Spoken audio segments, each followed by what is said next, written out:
When it comes to GTA Online updates, not every vehicle is released on patch day. There are actually several unreleased cars whose prices have already been leaked, and there are a total of 5 unreleased vehicles that are coming in future update weeks to GTA Online, and today on the show we'll be showcasing each one of these unreleased vehicles, as well as talking about some of their prices and customization. And in addition to that, we have 2 bonus vehicles in this game, which I'm not going to count as full vehicles for the sake of this video, but we're going to talk about them later on as well. So if you enjoy this video at any point, or if you just find it helpful, let me know by dropping a like on it. And if you want to stay up to date with everything GTA and Rockstar games, then please consider hitting that subscribe button with your bell notifications turned on.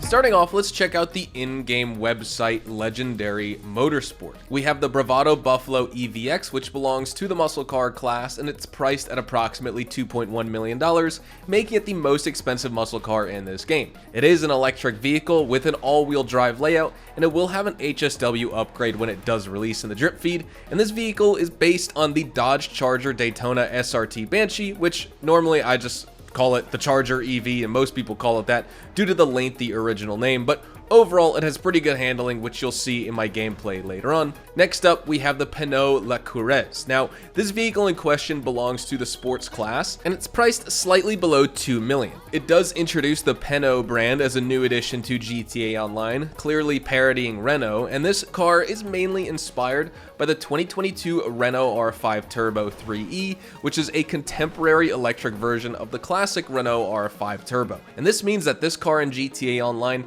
is also electric as well, although personally, I have some reservations about this decision here. I personally think it would have been more fitting to offer the original R5 Turbo with basically just some other customization, things like that, put it in the compacts class. I don't really see this fitting in the sports class as well with some of these other vehicles, but nevertheless, this vehicle will also feature an HSW upgrade. Now, moving on to Southern San Andreas Super Autos, we have the Bravado Hot Ring Hellfire, which differs from the Gauntlet series as it is directly named Hellfire, and this sports class vehicle is priced at about $1.8 million.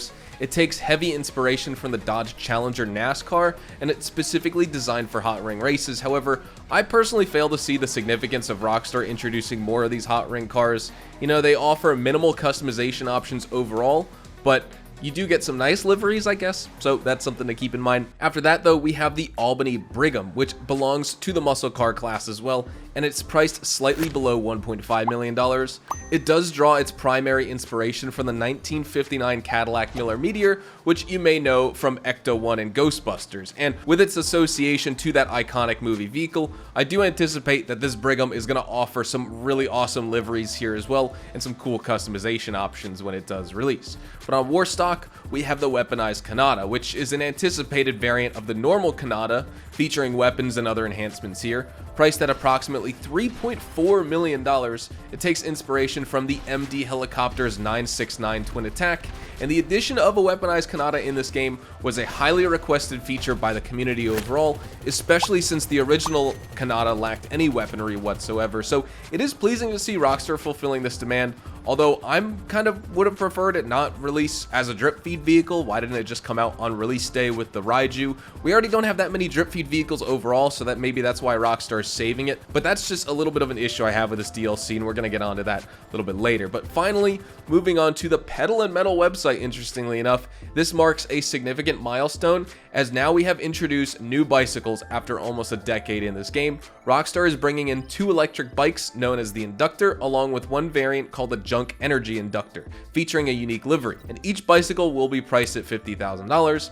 And while I don't mind Rockstar adding these small additions to the game because they keep things fresh for like the casual player base and stuff like that, it is worth noting that excluding these bikes, this DLC, like I said, only includes 4 drip feed cars, and then we have the Canada, which is 1 aircraft, so 5 vehicles in total. And this selection to me feels very underwhelming compared to the past where we used to receive like 8, 10, 12.